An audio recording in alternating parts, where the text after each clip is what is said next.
The first speaker will be Adnan Khan. He is the Chief Economist and Director of Economics and Evaluation at the UK Foreign, Commonwealth and Development Office. So he's the Chief Economist of also the organization that used to be referred to as DFID, and many people may be more familiar with that name. Second speaker is going to be Abdoulaye Ndiaye. He is the Assistant Professor of Economics at NYU, New York University. And our third speaker will be Catherine Pattillo. She is the Deputy Director for the Africa region at the IMF. So Adnan first, and then we'll go in the same order.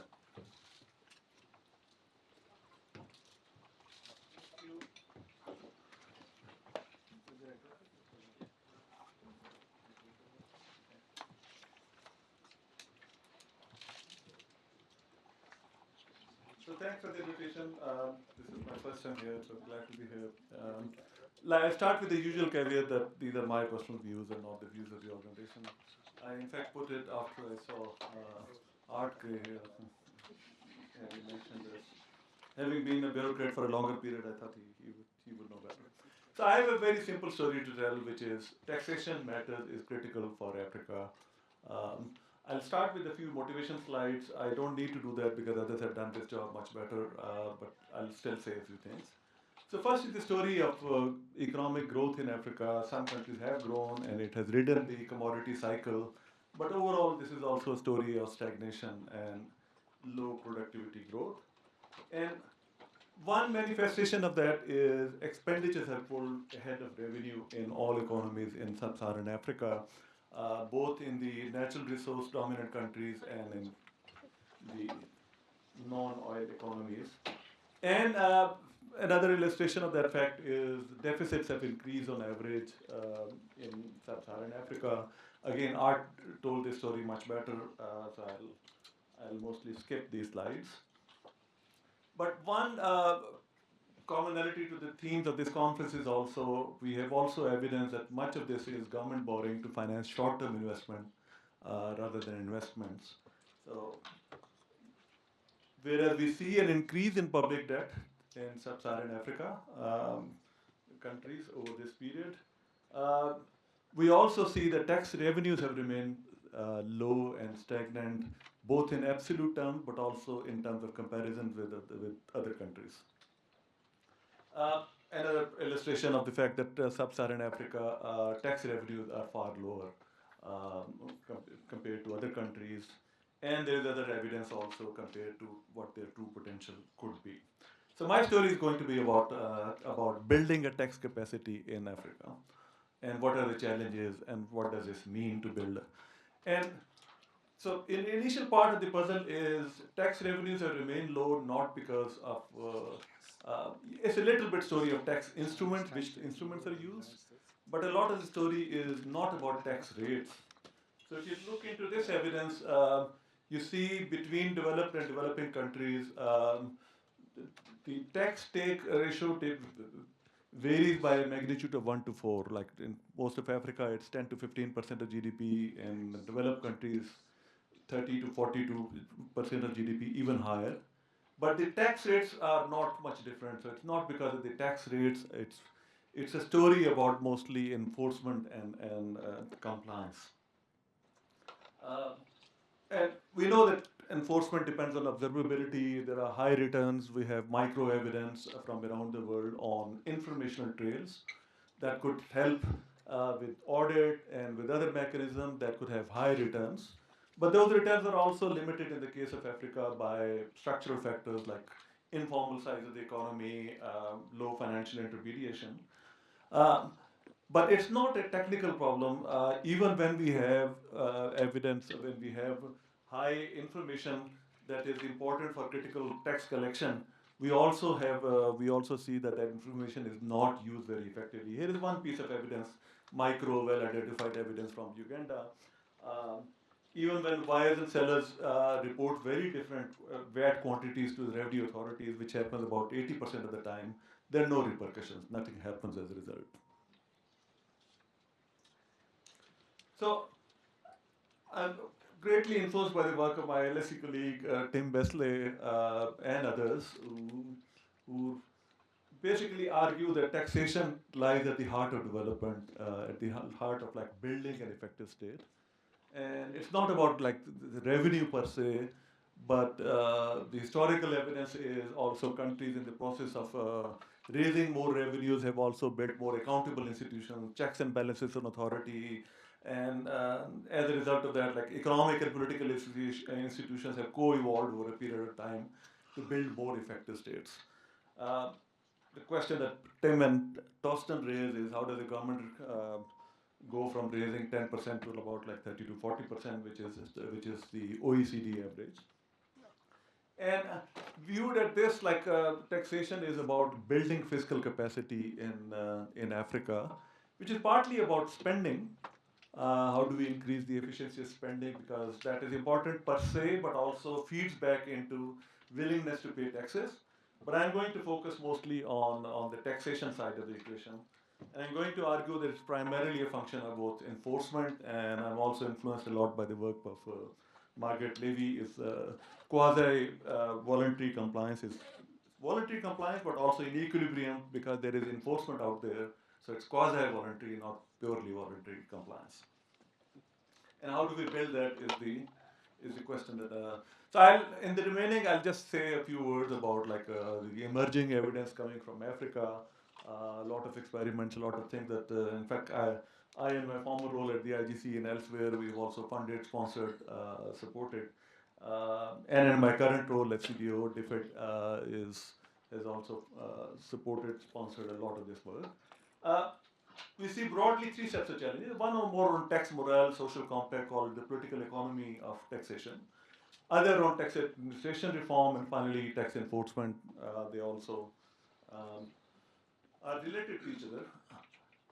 In the simplest world, you could think of like the political economy story of low tax revenues, the vicious cycle of low tax revenues generating more poor service delivery, poor state legitimacy or weak state legitimacy, and that like whole cycle. And the question is, how do we break that cycle?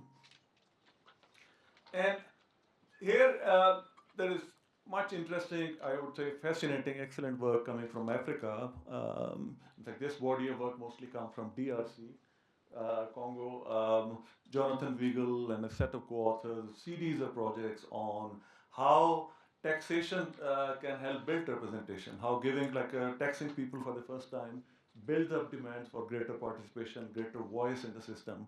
So we have experimental evidence coming from DRC of how do we break this political equilibrium, the trap of like low levels of public goods and tax revenues producing weak state capacity. So, and affecting not just through public good provision, so more tax revenues producing more public goods, also creating more participation dividend, people demanding more participation, more political accountability, and greater social compact between citizens and state. We have evidence of all of those from micro experiments and mostly from DRC, and now there is a growing body of work from many other places also that also demonstrate this. And one line of work that whereby many people are working these days is not just doing it at the level of the state, but also doing it at the level where one can leverage from a subset of citizens that have higher tax morale, and how do we leverage that and also help generate more of a social multiplier effect. This is also something that I'm doing with colleagues Ben Alkan and Asim Khwaja and others.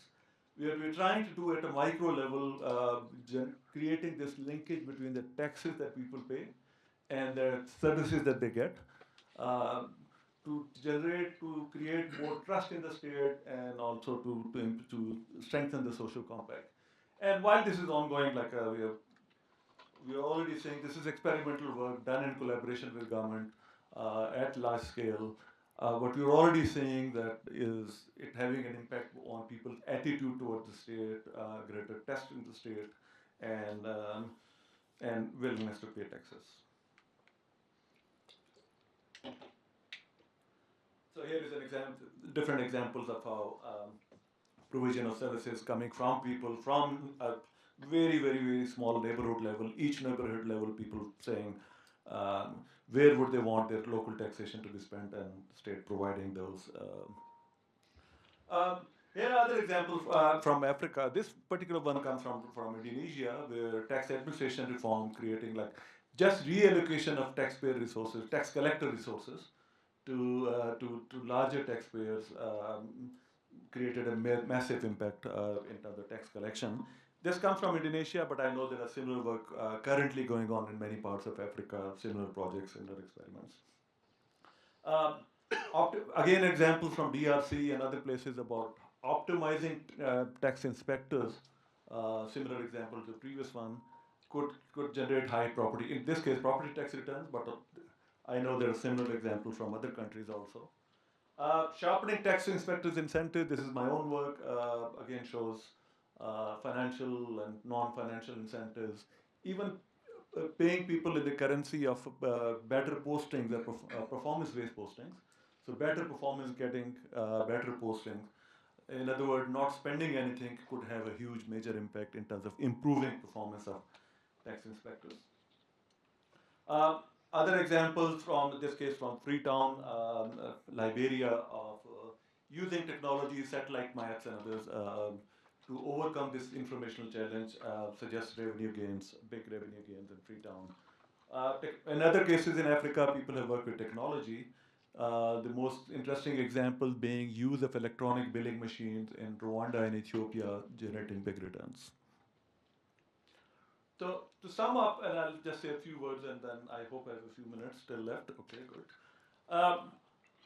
Building fiscal capacity is hugely critical, is important, not just for domestic revenue, not just for raising revenues, but also for building more effective states.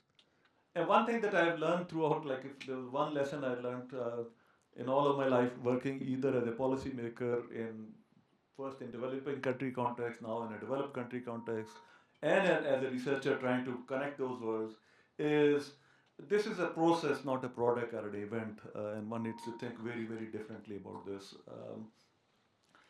Fortunately, there is now both a growing body of evidence, but also resources available to help support this process. Very supportive, and also glad that there's a lot more capacity, a lot more resources in Africa, the African School, ARC, many others that are doing this.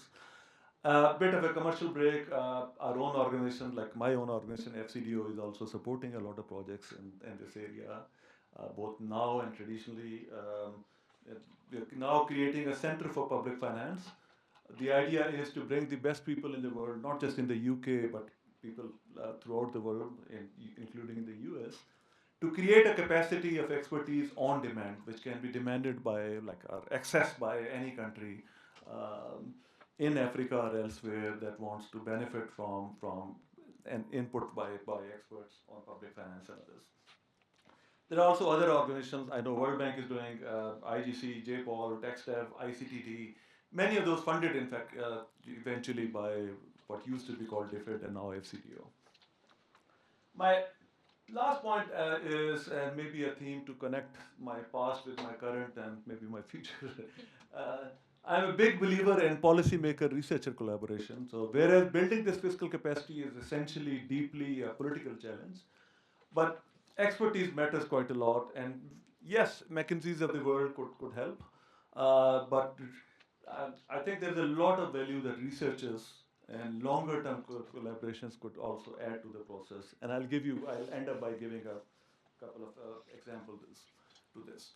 One comes from Jamaica, where I was recently, where Jamaica, for those who know, after a very bad history of fiscal mismanagement over 50 years, completely turned around in the past 15 years in a process that has been described as almost miraculous by outside observers, but whereby the government and other actors themselves realize that they are quite competent, but they themselves realize that the process is fragile, it will not last if there is a big shock out there, a big fiscal or other shock out there. So how do we create a capacity for better fiscal management, which doesn't lie within the government, and they're also smart enough to realize that if it lies within the government, it will not have credibility with the citizens. So amazing that I saw both both the government as well as the opposition, they all wanting have to have an independent capacity for fiscal analysis located within the world of academia or outside government, which could both criticize, analyze what the government is doing, come up with their own recommendations, would be more credible with the citizens than any analysis, even the best of analysis coming from the government would be. So one example where an independent capacity supported by hopefully outsiders, both multilateral, maybe research organizations, maybe Princeton, could have a. The other would be longer term collaboration with researchers. And I give just one example before I end. 2 minutes, okay. So, in fact, two examples, so I have 2 minutes. Uh, one, when I was a policymaker in a developing country setting, the only instrument available to me to basically change people's motivations was to move people around. I couldn't hire or fire them, I couldn't change their salaries, couldn't do anything. Now, in a developed country setting, even that instrument is, I don't have even, I have other instrument, but not that instrument. But later, when I like much later, when I started working with the same government as a researcher from outside, so one obvious caveat was we already know this. So what would you add value as a researcher? And it turned out like using postings as incentives that didn't turn out to be an easy challenge. It's a much harder challenge. How do even in the best world, in as a policy actor, we could identify the top or bottom performers. How do we provide incentive throughout the distribution? How do we design a system that is incentive compatible to reveal the truth telling? How do we design a system which is where the positive effects of the moving people around outweigh the disruption effects of like the costly effects of like you lose information, you lose a lot of other things. And we did, like working with Ben and Asim, we did design such a system which is incentive compatible, which could work. So both theoretically, but then work with the government in implementing that at scale, at the level of a large province of more than 100 million people, and it worked. And it worked in the sense of like generating almost two-thirds of the impact of paying people with money. So here you don't pay people anything and still you get like almost the same impact as performance boosting. The other examples come from, and I'll just end in 30 seconds. I did work on the problem of public procurement with colleagues, Oriana, Bendiara, and others. We have a paper on this. Uh, but the biggest impact that we had was not the paper and the experiment itself, was the simple fact of problem identification. What is the problem with current public procurement? Is there a problem? Can we measure value for money? Because in all systems, in many systems, when people say value for money, practically all they're doing is legal compliance. Are there three courts in the system or not? Following rules is very different from outcome compliance. So all we did um, was measure value for money in a statistical, basically like capturing all the relevant attributes of different public goods, and then running regressions on quality adjusted unit prices paid for those goods to have a measure whereby we could compare value for money across different organizations. And many of those types. This is for A4 paper, exactly the same type. On the left, we have a dispersion of the same paper. On the right, even when you control for quality and all of the attributes, you still find a big dispersion of a good that is so homogeneous, which is commonly available, comparatively available.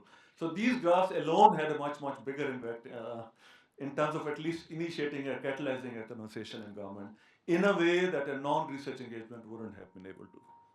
Thank you. Let me stop.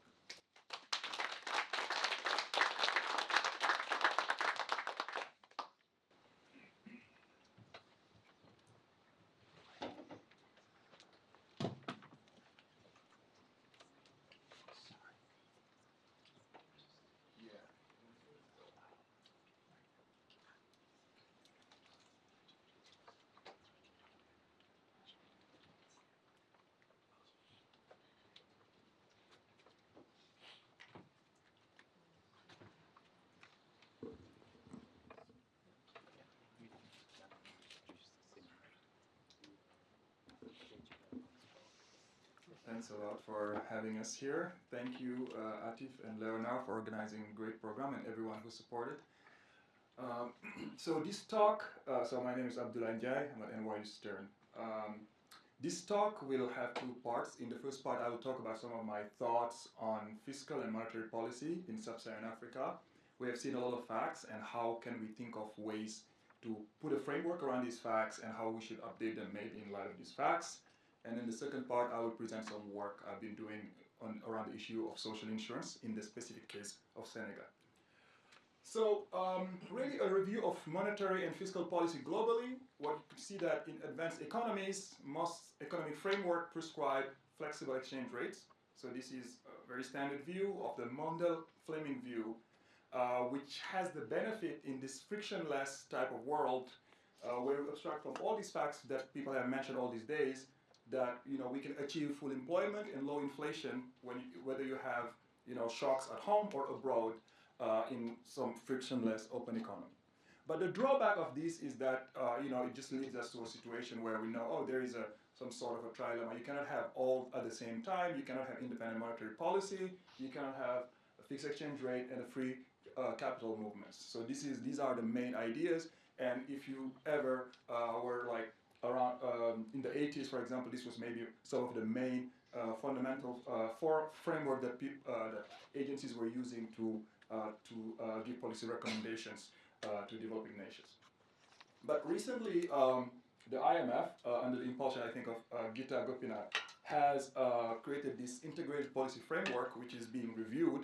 So this, if it goes over the management approval, will be kind of the frame through which we are going to see how to conduct monetary fiscal policies. This one tries to capture some of the friction that we mentioned, a lot of them, but mostly those that are very present in parts of South America. So it prescribes, in a sense, that you can use some capital controls like we have seen when in cases where there are overborrowing in good times. And it also shows the limits of flexible exchange rates to insulate against shocks, for example, when you have a dominant currency like the US dollar. So it captures as benefits many of the relevant frictions that we have seen. Okay, some finance frictions, for example, foreign currency borrowing, limit foreign exchange arbitrage, for which then you would have some sort of intervention in the foreign exchange market, like with reserves, and housing market frictions. And this has been also imposed by some of the work of many people in this room, including Nobu Kiyotaki here once. Other frictions as well, like trade frictions with dominant currency paradigm having a US dollar as kind of a dominant currency in which 80% of the trade is dominated in, which gives less potency to flexible exchange rate regimes, and sticky prices, which can create these sort of externalities that people don't internalize, that gives room for intervention. But the drawback overall of this is that you can have some sort of complex policy mix that depend on the friction that dominates in the environments that we're looking at. Now, the point that I want to argue in this first part of the talk is that we don't have really a good framework, I think, to think of frontier economies, because sub-Saharan African countries, in a sense, are not just poorer versions of Argentina or many of these countries that have had issues around large sovereign debt. We will talk also about the issue not only looking at sovereign debt, but also of finance within these countries and domestic finance. So what are the first order frictions that shape monetary fiscal policy design in sub-Saharan Africa? And I want to hear, with light of the fact that have been proposed, suggest some as well that I think are kind of first order to think of integration policy framework that incorporates these frontier economies as well. So let's review a little bit what is this integrated policy framework and some of these frictions that people have mentioned. So you can think of the economy as three different pieces where you have some shocks. Some of them are real shocks to the real economy, productivity, or commodity prices. You have financial shocks like the world interest rate, external debt limit, appetite for foreign risk appetite, and housing market, which is an important market. And this try to capture as well the country's characteristics like the currency trade of invoicing, the US dollar, commodity export shares, the level of debt, the currency mismatch that comes out of imperfect foreign exchange market, external debt limits, and the debt overall the foreign exchange market. In terms of policy options, and this is oriented in this like international economic view, you have monetary policy and exchange rate tools, capital controls for these foreign debt, and foreign exchange interventions. And macroprudential policy can play a role as well when this overborrowing can be an issue. So this type of, the way of thinking this economy in light of these main frictions and policy tools and shocks lead us to some of these channels that at the end of the day are what determines what are the policy recommendations that we have. So let's examine those channels and see how they operate in Sub-Saharan Africa and whether we want to add some to those. So how does this framework mentioned perform in Sub-Saharan Africa? The first kind of channel here where the shocks and policies and characteristics operate in the economy is through the standard, what's called new Keynesian aggregate demand externality, which is that people don't internalize, they affect consumption or aggregate demand, so there is a room here for intervention to boost aggregate demand. So yeah, certainly this would also, a framework, this is also something that will happen in frontiers economies as well.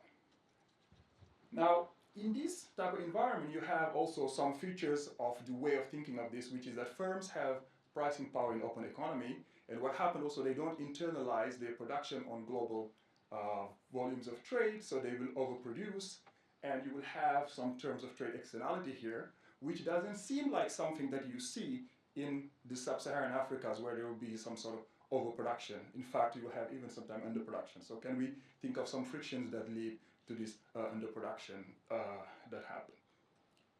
Okay, banks borrowing constraints. So this is a standard externality, which is that this externality coming from the fact that when banks borrow, they don't internalize the effect on prices and everyone, and this can lead to some overborrowing. So if banks are well collateralized in a sense, you could have this as well here. But what happens for banks, and that's something that I want to talk about as well. Yesterday, Vera gave a talk on liquidity for governments. I think also there is argument to make as well for small and medium enterprises. And finally, so the housing market, of course, what happens with production is that this can also have implications on the housing market. And finally, the foreign exchange market, you can have also these externalities coming from the foreign exchange market being imperfect, which shocks to the foreign exchange market, which lead to governments wanting to intervene on the foreign exchange market. Okay, so now in light of this, how do we complete the picture? What are, in my view, in light of the data, some friction that I think are important, which, and taking these kind of assumptions and frictions often lead us to the monetary fiscal policy prescriptions. One of them is the illiquidity of the assets that small and medium enterprises have. And this leads to under-collateralization and under-borrowing of the private sector and inclusion in the financial market domestically. And what I mean is the following, is that in most parts of Sub-Saharan Africa, the only type of asset that can be used as collateral for borrowing is housing and residential assets. Okay, there is no secondary market for other types of assets. Think of a farmer who has cattle. There is no standardization and a secondary market. So you cannot be a farmer and take your cattle and use it as collateral to borrow. And so that has implications for the borrowing that these small medium enterprises have, their level of production, and in particular also the labor market. Like we discussed here, we talked a lot about informality. And informality in Sub-Saharan Africa is not only, there is evidence that you have a lot of self-employment in small and productive firms, but one difference also is that you have large firms that have like good contracts and like have everything on the import-export side that is formal, but they just have informal workers. And the reason for that is that the only reason why they would formalize is that if they go and formalize tomorrow, they would be taxed. So why would they do it? The only reason they would do it is to have access to bank credit. Okay, so that also is an important factor which feeds into the labor market as well, productivity and informality. So I think this is one of the Achilles' heels and one of the very important frictions to think of. The other point, and that also have been mentioned in many, including in Richard Rogerson's talk, is the presence of monopolies, which are often resulting from what I call public project financing, which is often governments, instead of operating through prices, kind of picking winners and losers and kind of choosing some sort of example companies that could use more funding, and some of the political rents, which I think we cannot abstract from. This can lead to underproduction and barriers to entry, like we see that entry dynamism is not strong, but also distortions that arise from subsidies to inputs and production taxes, especially for the agricultural sector, for example. Okay, and finally, any discussion of monetary policy, I think, in the context of Sub-Saharan Africa would need to think of really carefully about limited commitment of monetary policy with political regime changes and the persistence of monetary history from colonization. And in this limited commitment environment also would lead to the role of more important, for example, foreign reserves requirements when you have, for example, some tension to want to overspend today. Okay, so I think these are overall some of my points of how we could update this integrated policy framework to create one for Sub-Saharan African countries. Now, let me show you, this is joint work with, so Abdoulaye Cissé, we are not related. He is a grad student at Berkeley. Abdoulaye is like John Smith in Senegal, it's very common. And Amadou is the director of the University in Dakar, who has worked a lot in informality. So I spent a year actually in Senegal, fully during COVID, and this work was inspired by my time in Senegal. And I wanted to say, when I was a few years back on the academic job market, so I have an interview with the World Bank, and Art Cray is here, who's here asking a question. Like, so Abdoulaye, you work on these issues around optimal taxation and contracts and all that. Like, how could you think that could be useful for Africa? And at the time I mumbled, I didn't have a good answer, so this is my attempt of trying to give an answer to Art. Okay, so unemployment insurance is a major social insurance program in developed countries. Okay, however, there is low incidence in low-income countries. There is issues around tracking the work status, so there have been many work on this, and there is high level of self-employment and informal work. Now, there are also other labor frictions, skill mismatch, job search, job productivity, and migration frictions. However, we see from the work of many people that informal insurance networks in Sub-Saharan Africa suggest that there can be potential benefits of UI programs. So in this paper, what we do a theoretical and empirical study of the welfare effects of UI in an economy with a high level of informality. Okay, so what are the potential welfare gains when enforcement was perfect? This is just like a thought experiment to see what could be gains. So what are the limits then of just trying to mimic what Europeans do and just trying to copy a very generous OECD-style contributory system that is financed by the formal sector, okay, with limited enforcement. And then down the line, we're going to think of, can we find some sort of a broad-based funding of UI through either some value-added tax or an inflation tax when monetary policy allows it, or outside funding from donors to reap some of the welfare gains that we find. So what we do here in this, so we consider a framework that has been used a lot, which captures some of the key elements around unemployment insurance. So the bilaterality framework will tell us that there is a tension between moral hazard, which is that people, if you give them something like unemployment insurance, they would just want to search less for a job, and then they will not work.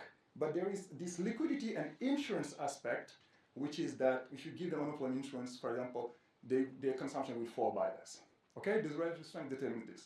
We add the following, is that when you think of Sub-Saharan African countries, so Senegal in particular, you need to think of informal work and limited enforcement of this eligibility criteria.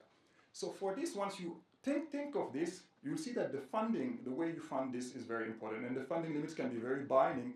In particular, for a contributory OECD-style system, it really just doesn't work. So for this, what we do, we create some data, we go and ask questions to people, and we combine it with the National Statistical Agency survey.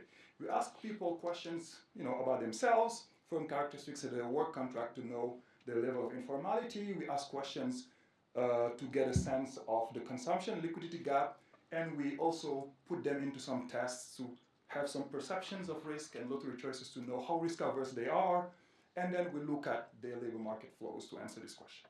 So let me show you some graphs to just summarize the results that I mentioned. The first one here in this table is we look at different experiments of increasing raising taxes to give unemployment benefits. This is a case in which we have perfect enforcement, meaning we can know when someone is claiming but just shouldn't be claiming. We find that there are large gains with this perfect enforcement. Of course, this is just a theoretical experiment, but if you see here with a 1%, 2% tax, which is reasonable, you capture large welfare gains in terms of consumption. This is around a little larger than the US numbers because of the large consumption gaps when people kind of lose their revenue.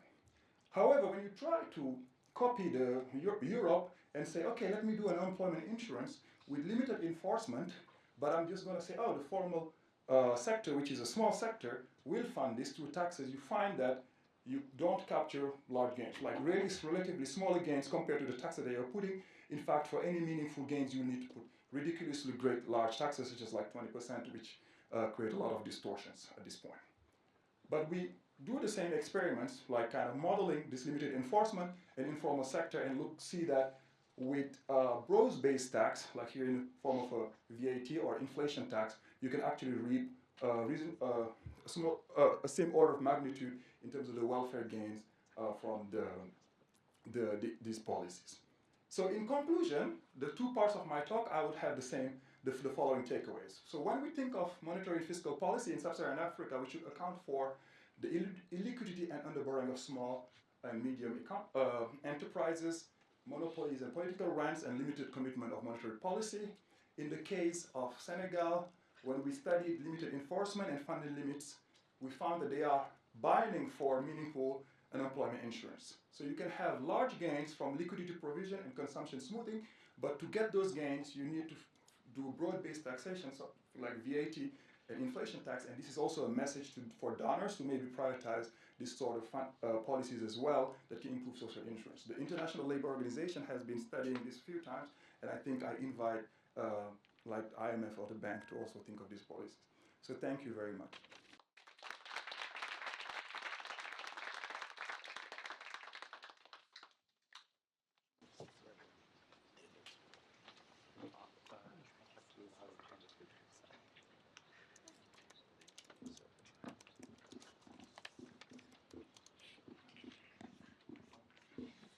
Thank you. Good afternoon, everyone, and thanks so much to the organizers for this fascinating conference.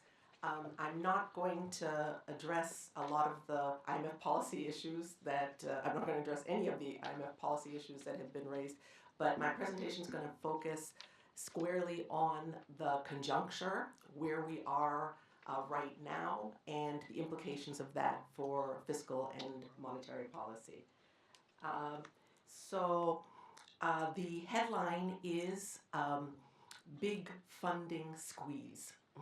Not a debt crisis, but very much a liquidity and funding crisis. So what we've seen in the last couple of years is that the financing environment for the region has deteriorated significantly. Of course, the acceleration in global monetary policy tightening has led to higher interest rates worldwide, and this has increased borrowing costs for Sub-Saharan Africa, both on domestic markets and international markets. Sovereign spreads for the region have soared, with the gap between the emerging markets average and Sub-Saharan Africa almost tripling since the start of the global tightening cycle. And this higher uncertainty has led to really a significant repricing of risk that has disproportionately affected Sub-Saharan Africa. In 2022, almost all the frontier markets were out of markets. Now I'm going to talk about some of the issues for the outlook for this year, and then next year, and then some policy issues. So for this year, on the positive side, food prices have eased, but they're still, even above the levels associated with the 2008 food crisis.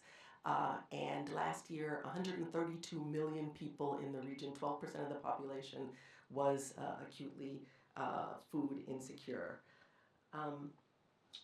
And in terms of, GDP per capita growth, with high population growth rates, GDP per capita is still, stubbornly below pre-pandemic levels, and this is in contrast to a lot of other regions. And you know, the outlook for the region is always very tied to global financial cycles, economic cycles, and global economic activity is going to still be slow this year, a little bit less dire than anticipated in the fall, but the impact then of the tightening and Russia's war in Ukraine means that a number of Africa's key trading partners still are going to not be fully recovered this year, which will keep growth in the region still subdued. So overall, for this year, growth is going to remain flat at around 3.8%. You can see with the blue arrows some small improvements in some countries, but weighed down by declines in other countries, South Africa in particular, slowdown reflecting these very large energy shortages and structural bottlenecks. So now let's look forward a little bit. Next year, going forward, these borrowing costs have increased significantly with interest payments as a share of revenue doubling in the last decade. And I think that's, again, a statistic that is just important to keep in mind as we think about the opportunity for countries to be able to spend on human and physical capital, other development spending, when such a large share of revenue is going to interest payments. And in part, this reflects, the shift in the region's funding structure that's been discussed a lot today, the decline in aid flows, the decline in other concessional flows, and the shift to market-based financing, which is more expensive. So looking now a little bit forward.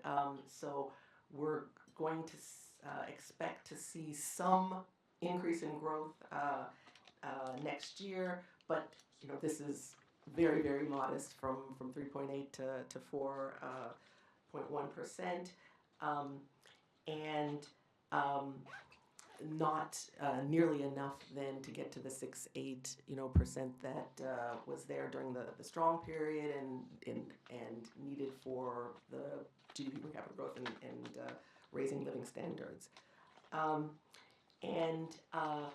The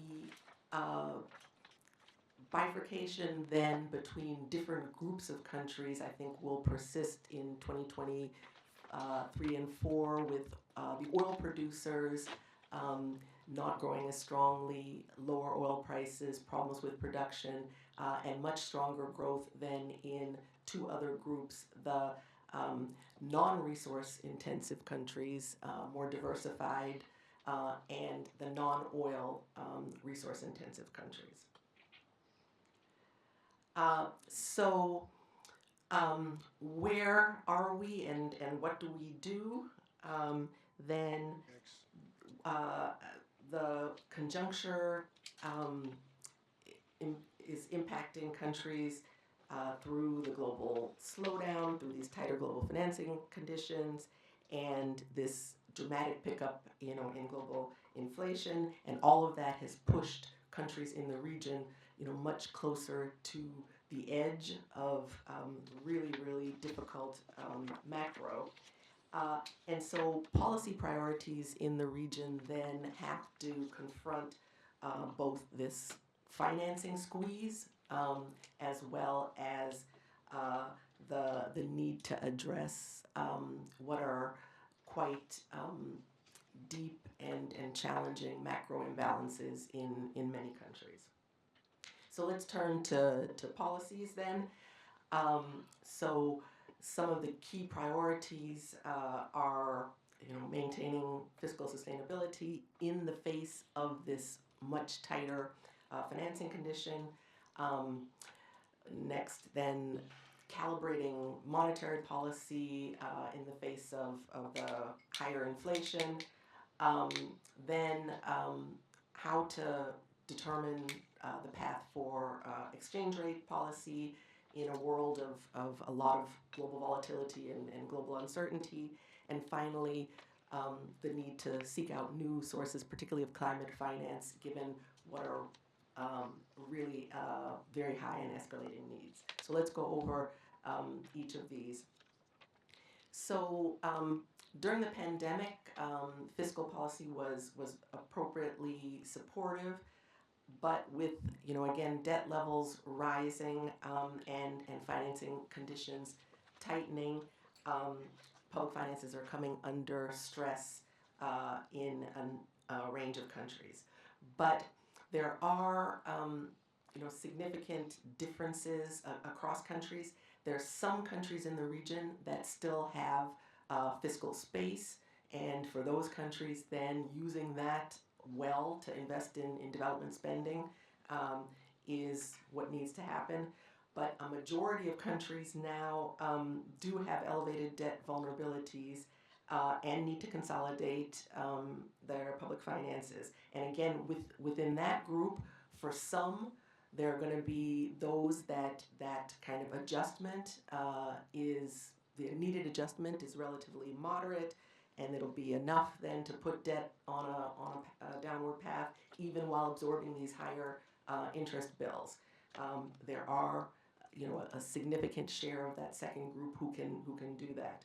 But there are others with adjustment needs that are so large that fiscal is not going to be enough, and in those cases, there's a need for debt reprofiling and restructuring. These charts again show the charts that people have mentioned, that right now half of the low-income countries in Sub-Saharan Africa are either at high risk of debt distress or in debt distress. And again, showing this very large increase, doubling of the interest to revenue ratio over the past decade.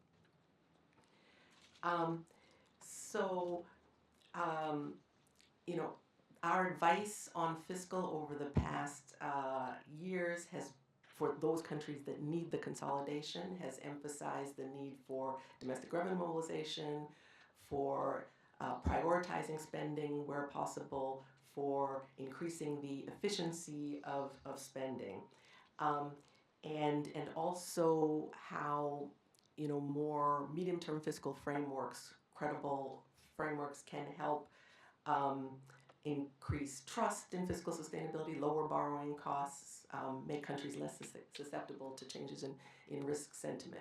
So that's all still valid. Now, a couple of other things to stress are a focus also on off-budget spending, reducing arrears, extra budgetary funds, transfers to loss-making SOEs. When we look at debt increase decompositions and break that down into the share from fiscal deficits, from interest, from growth, from exchange rate, there's always then still this big stock flow adjustment factor that's explaining debt increases, and that relates then to a lot of this off-budgetary spending. And then a second point is again the push for DRM, and we had a very nice presentation on that. And third, then the emphasis more on proactive debt management. The starting point is understanding the debt data, and then more effective debt reporting, longer working to longer maturities, and smoother profiles. So turning to monetary policy, just some of the facts. For 2/3 of the country in the region, headline inflation has peaked, but that means for another third, inflation is still rising. And overall, then inflation is still too high. 20 of the 45 countries have double-digit inflation, and median inflation is more than twice pre-pandemic levels. So policymakers have this, delicate balance then between, keeping inflation in check, but still not killing what is a fragile recovery. And it's more complex because a lot of the inflation is had a starting point in external prices, high food and fuel prices. Almost all central banks in the region have raised policy rates, but for most of the countries still, policy rates are below historical averages, and short-term real rates are mostly negative. So our advice then is for countries where inflation has peaked, still there is a need at this time for authorities to cautiously, continue tightening monetary policy until inflation is, on a firm downward trajectory and projections are in line with targets. In case of countries that are seeing continued acceleration, tighten more decisively, because those countries are then, much more susceptible to inflation becoming entrenched with second round effects. Now, another feature of the past year and now is that there's been a lot of exchange rate pressure, mainly due to exogenous factors, the high interest rates, the historic strength of the U.S. dollar, and many countries in the region have taken action to contain some of these pressure. Tighter monetary policy has helped, but some have also been intervening, and some also have been doing administrative measures or rationing. And so the general advice then is, in the face of what really is shifting fundamentals, that countries need to let their exchange rates adjust. Now, there might be reasons in countries for why intervention would be warranted. A lot of the IPF kinds of factors, shallow markets, foreign currency debt, weakly anchored inflation. But even in those circumstances, then intervention shouldn't be used to support unsustainable policies. And the reality is that many countries have intervention is constrained by the low levels of reserves. And we've actually seen quite a decline in reserves in many countries in the past year. So finally, climate funding to the region remains way below climate needs. Looking at some of the estimates, adaptation and mitigation needs together could reach $240 billion per year, and right now climate financing is below $20 billion a year in the region. Concessional is the primary form. That's what's needed.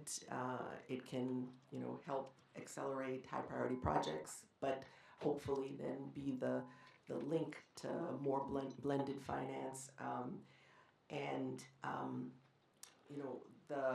that context, the IMF's new resilience and sustainability facility. Rwanda was the first African country, the first developing country approved for an RSF, and there's huge interest from a lot of other countries in this longer-term facility.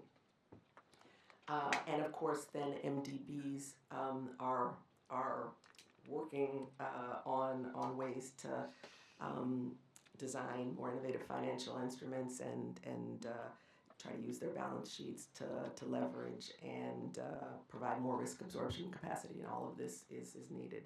So to conclude,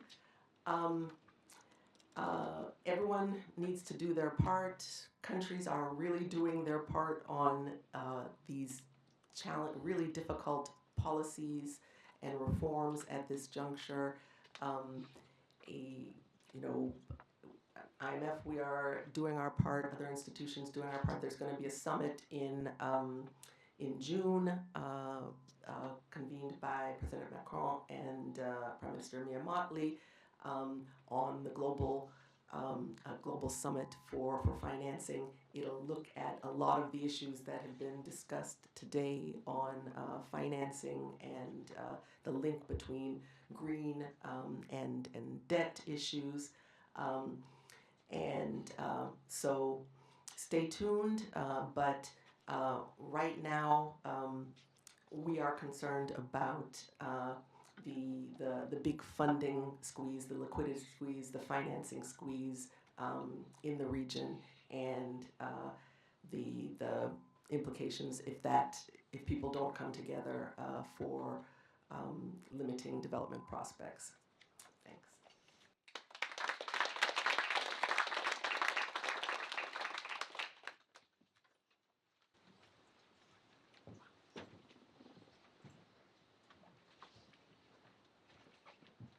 Thank you all.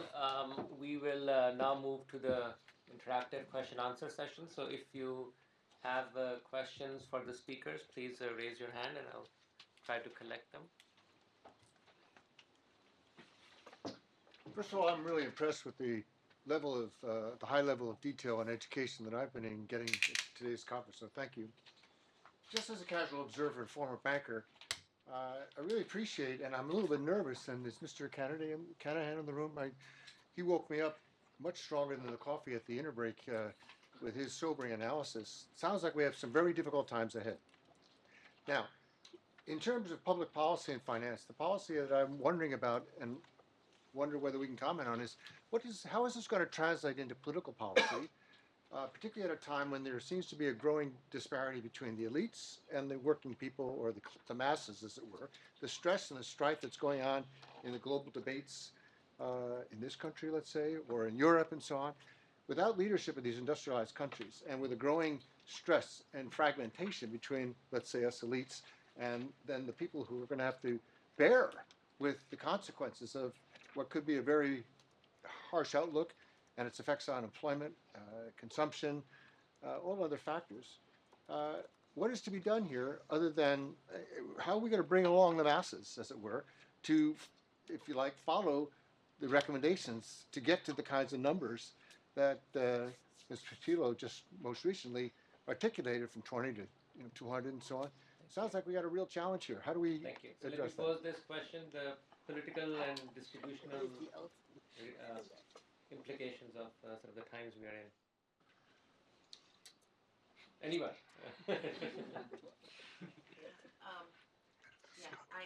I might turn back to the previous panel's discussion then about how we can motivate the various actors to think what's in their interest that is needed then to support development and climate and the global public good nature and of that, I think, can motivate. But the question of whether that connection is being made to sort of regular people is, I think, a really good question. Some colleagues of mine are doing work on analysis of opinion surveys then of populations on what they see in the climate area as the main challenges and what they'd be willing to do, and there's a big gap often between people's real concern, but then how they're going to be willing themselves to bear higher carbon prices unless they know how that's going to impact them and also contribute then to global goods. So there's a lot of information and public kind of campaigning, I think, that needs to be done for people to see how these things are going to affect them. Thank you. Abdullah, if I want to, since you mentioned Senegal and your own experience, you spent a year there, I was actually curious to ask you about that experience, and in particular, engaging with the policy side as an academic. Did you find it, is, were they open? Were they responsive?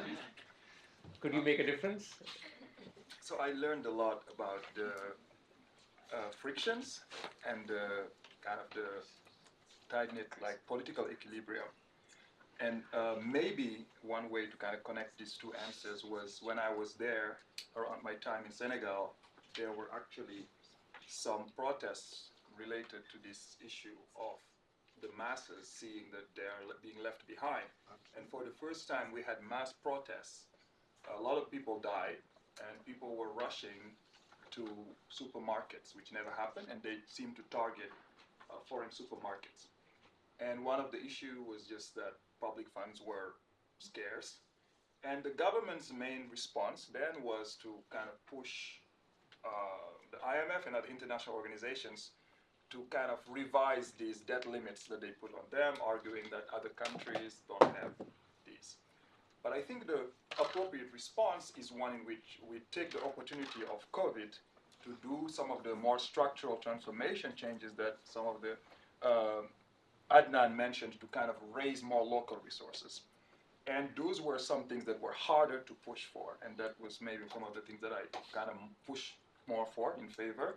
And they were harder to push for because often they're seen like very long-term things. So those were some of the challenges I faced, but I learned a lot in the process as well. Thank you. I have a question for Adnan. So Adnan, you mentioned, and you've done a lot of very nice work trying to increase tax revenue, right? So let me ask, this is sort of the mirror of, I guess, Abhijit's comment, going from micro to macro. Sometimes it's the opposite, that you find a lot of evidence in micro of these policies, but you don't see much of an effect at the macro level. And so I'm asking this question from a tax revenue raising perspective, that while we are able to do things at the micro level in terms of incentives that raises revenue at the very micro level, but do we know of country level experiments that have materially raised the tax to GDP ratio, for example? Or how do you think of sort of mapping the micro evidence and your experiments to the aggregate? Do you think they can be scaled up in the sense of raising tax to GDP? Yeah, great question. So there are other people in the audience, including you and Abhijit. I wish he was answering this question. So first of all, our work is also not completely at, yes, those are micro experiments, but done at scale at the level of the entire, in this case, a state of more than 100 million people. So not that like in a lab experiment in that sense. But the bigger question still remains, why is there not greater take-up of those? If you demonstrate the impact of work, why doesn't it generate maybe more take-up in future, but also macro implications? That's also a much bigger question about like, in fact, in my current life also, I'm working on aid and aid effectiveness. There's also a question of, we've done a lot of interesting work, but I do think that former DFID or FCDO like has done some very impactful work. But have you been able to convince all policy actors, or in the ultimate analysis, the ultimate decision makers are in a democracy, are voters, are citizens? Have you been able to convince them about the impact of that work? I don't think we have been to an extent that it would change the political equilibrium. In a developing country, the work that I personally been involved in, yes, I think most of the flavor of that work has been that we have been able to even identify, even in dysfunctional environments, people who are reform champions, people who are like more positive minded, who want to make like some difference. We have been able to identify and work with them, and that has been the flavor of much of the micro work, not all, much of the micro work. The deeper questions still remain, where is the ecosystem? How do we influence the ecosystem where, call it like the generation or the supply of evidence of what works shapes people's thinking and then generates the demand for more of that work and maybe take up of that work. That remains an outstanding question. That remains a bigger question.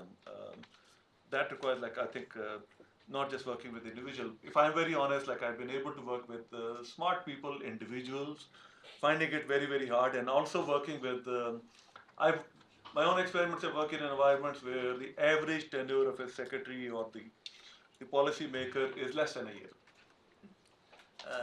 So 10 or 11 months. Hardly they understand the environment, and before they move on, and you have to work with the new guy. And I found it much easier to work with, not just thinking of reform at top driven. Like, I think it's much easier, much better. I found it more efficient to work with people at other tiers of the organization, especially the middle tiers, who have more domain knowledge, who have longer longevity. Um, and people at the top, maybe if we focus too much attention on them, they are interested in their own, they have smaller, shorter time horizon, they're also interested in their own incentives. Where I don't think, like, this is more of a self-criticism, I found it harder to convince not just an individual, but an entire organization or a system, so that, like, it's the take-up is not, take-up and the demand for such work is not just contingent on one or a few set of individuals, but is internalized, it becomes endogenous to how the organization operates. That remains an outstanding challenge, in my view. Thanks. Okay, there's a bunch of questions. We'll take a few, starting with Richard, and then we'll collectively answer them. Yes, Richard. Just a question for Adnan, just as a alternative way to represent some of the facts. You kind of took as a point in time comparison OECD, Sub-Saharan Africa, other poor countries, tax revenue over GDP. A different way to think about mapping things out is look at the U.S. and other advanced countries over time and look at how that ratio was as their GDP per capita. As you know, the poorest countries in Sub-Saharan Africa are at the level of like 1870 United States GDP per capita, at which time revenues relative to GDP was who knows how small. And I guess one issue is you might think when GDP per capita is low, some measure of productivity is low, you might think that that's relevant for the government as well, and that influences the ability. And on that profile, I'd be curious to know where African countries look. So just a different way to paint a picture of that. It's a question. Yeah. Yes, I have one quick question for Kati. I think we look at your forecast for 2024 at 4.1%, and you outline a set of risk, the downside risk, and I did not see two of them. And could we anticipate that the strong rebound in China could actually become a reflationary impulse, and what would be the implications of that? And then another issue that I see, and if there's one thing we learned last year, is that geopolitics is actually the paramount risk. And in the short and medium term, do not see that going away. And how do we factor that? And if we do that, what will happen to the forecast, both the global, but also the African one? Thank you. Yes. Hi. So my question is for all three panelists. When we talk about fiscal and macroeconomic policy, we often talk at the national government level. But a lot of the things that we're talking about, I can see the role of different levels. So for example, fiscal policy, in a place like West Africa, for example, there's a lot of decentralization, and so a lot of fees and taxes are collected by municipal governments, for example.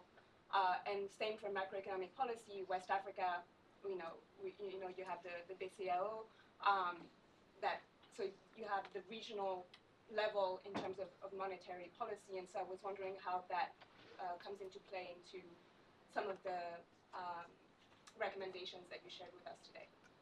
Thank you. A question on this side? Yes. Yeah, it was a comment. First of all, I would like to congratulate Catherine and Abdoulaye because they did present the three main instruments of macroeconomic policy, where we have fiscal, monetary, and exchange rate. But one of the most important things we could say is the climate change instrument. I think that is like a take-home assignment, because we need to start preaching that aspect because of the current sustainable development goal era. And the beauty also of Adnan, he brought something about DRC, which is my country, even though I left 18 years ago. So we are thinking that some incentive coming, because the inspectors that under now, there is a watchdog body under the office of the presidency. And we are seeing even the budget did move. I think an increase, if I'm not wrong, I think it's 300%. It was 4 billion, and now is around 12 billion. The latest one is 15 billion for 2023. That's the budget. But I think with time, I can just say, believing that the first wealth in Africa, we should consider the population, not minerals, the way I see it. And I believe that Nigeria, DRC, and Ethiopia could be an example that will boost Africa if we, being economists, we accompany these three countries accordingly. So I think I confirmed just what we presented, and I'm happy with the presentation. Thank you very much. Thank you. Leonard? So, two questions quickly. So in Africa, much social protection happens through family. Family, what people call family tax, and remittances. You know, Nigeria, for instance, have only by year $20 billion remittance a year, you know, going directly to family members. So, I mean, I think it will be interesting to see to what extent this can be integrated. Now, in terms of social contracts, you know, like one important element is the the bottom-up approach. How do you get communities, for instance, to self-tax, if you will, to contribute to local public goods? And I know, for instance, that in Afghanistan and other places, for instance, there are mechanisms that people put in place to be able to have people directly donating to local public goods without that going through the states, not only at national level or local level. Thanks. Abhijit, you had a question? I don't know if I saw your hand. More a comment. So I think that what I think Adnan's experiments, for example, demonstrate, which I think we know from other evidence as well, other micro evidence, that the scope, actually relatively small changes in the structure of tax collection increase revenue. And you see, and India, I think, for the last many years has been implementing them, and you do see the Indian tax to GDP ratio is always a bit misleading, because the first thing government does as soon as they get any extra revenue is to cut the lowest slab out, so that, you know, the tax to revenue GDP ratio doesn't rise as so. But if you actually corrected for that, the tax to GDP ratio has been rising for the last I would say 15 years now. Not fast, but still from under 10%, 8% to 13, 14% now. It went down during the pandemic, but it's the secular trend is quite clear. And I think there is, and it's not because they have sort of made major reforms. It's more tweaked the tax collection regime a little bit. The one big change was VAT, and that has had also a substantial. Even if you take it out, there is a upward trend. So, and I think that just comes from the kind of work that Adnan was describing, which is relatively small tweaks under the current system, without really the courts never really step up to much, so that there's not only so much you can do to people who are not compliant, etc. Even then, it does go up. And that's the good news. Thanks. All right, so we've had. I hope everybody remembers the questions, because I don't think I do. But but I'll give all the speakers a chance to respond as they wish. Starting with Catherine. Thanks. On Ibole's question on China, I think, if there's a stronger rebound in China, already there's looking to be, a strong rebound. If it's even stronger, I mean, there's pluses and minuses, but the plus, of course, the plus is bigger for Sub-Saharan Africa. That demand, given it's now the largest trading partner in the region, for the region, would be a positive. The impact on commodity prices would be a big positive.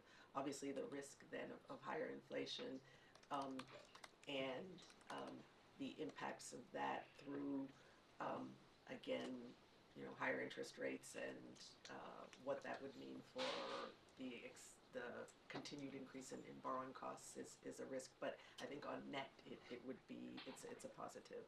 And on political fragmentation, I mean, one big concern is, again, the debt issues that were discussed in the previous session, that this U.S.-China, fragmentation then makes it much more difficult to be able to have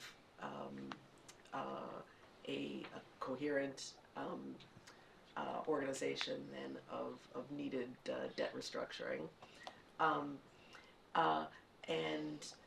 But then if you think more broadly, we are doing work in the Africa Department looking at some scenarios then of the impact of thinking, just a stark scenario of, a world decoupled and moving into two different trading blocks, and how that would be very negative. Sub-Saharan Africa would be one of the regions being affected the most, but more, middle of the road kind of fragmentation scenarios. Then, I mean, some countries there's going to be some trade diversion. There's going to be other things that mean that some countries are going to come out with some positives too. It's a big issue. Then on the question on looking at things at the subnational level, very relevant, because there has been a lot of fiscal decentralization in a lot of countries. The questions are often, national governments might devolve a lot of spending mandate, and then a lot of expectations that the benefits of that, spending more locally controlled, determined, monitored, is good, but don't then transfer enough revenue, and so then you have imbalances then at the local level that create all kinds of contingent liabilities, probably back up for the national again. So it has to be managed well. And I don't know if Ethan Capstein is here. Yeah, he was telling me earlier about work he was doing in Kenya, where the county, there's been a lot of devolution in the county managers. Then when asked, what are you doing with the revenue that comes to you, said, well, it comes to me. Well, and then what, it comes to me.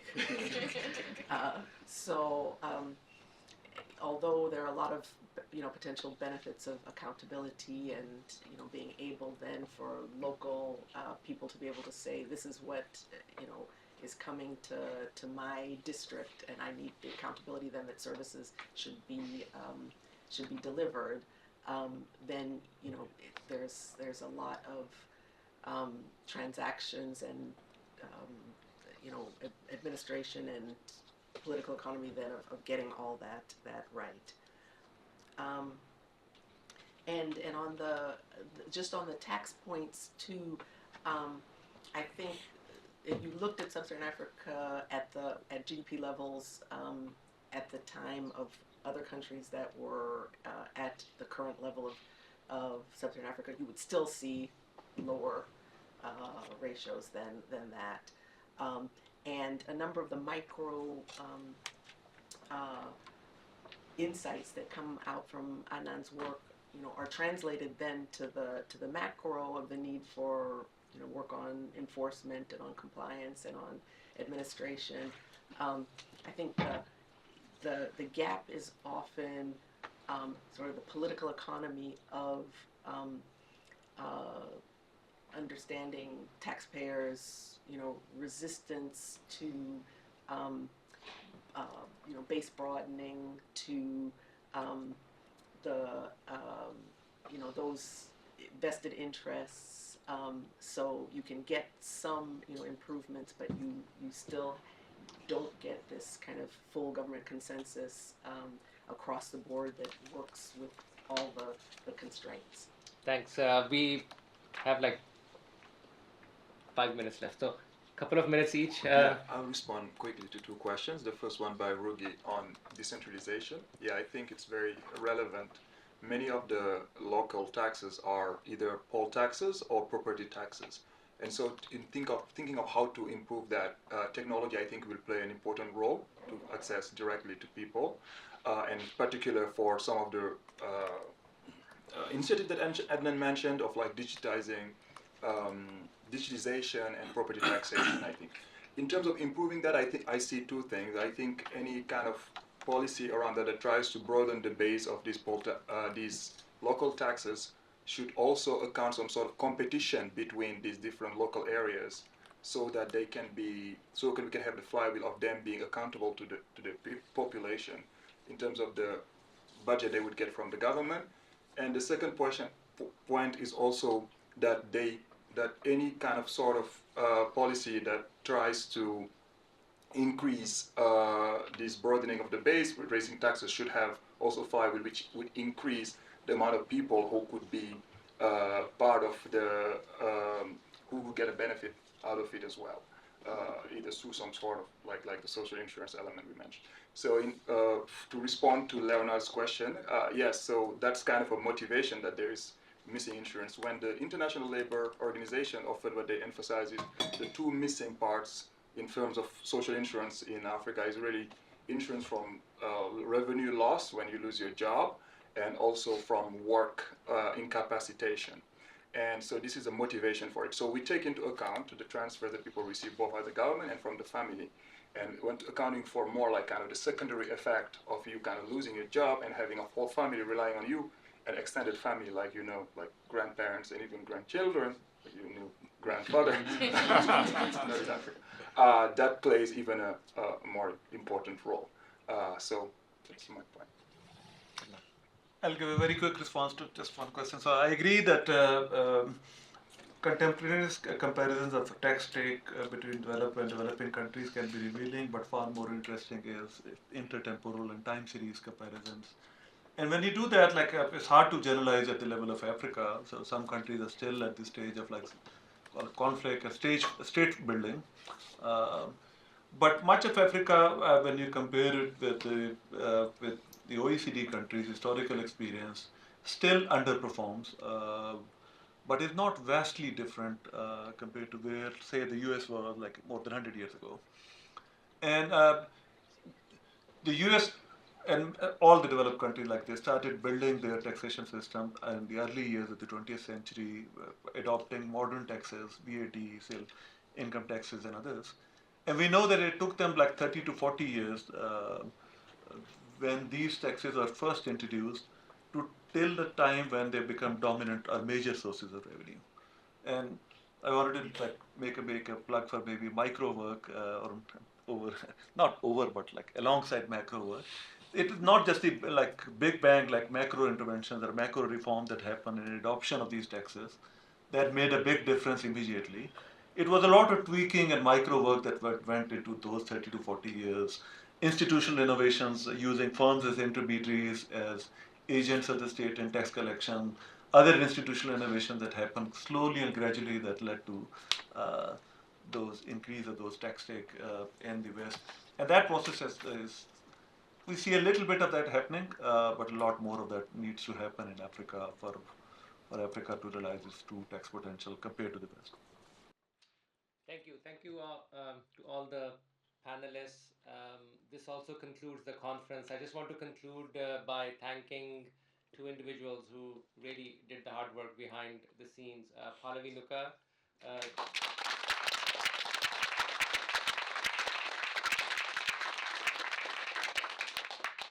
and Nancy Turco. She's not in the room, but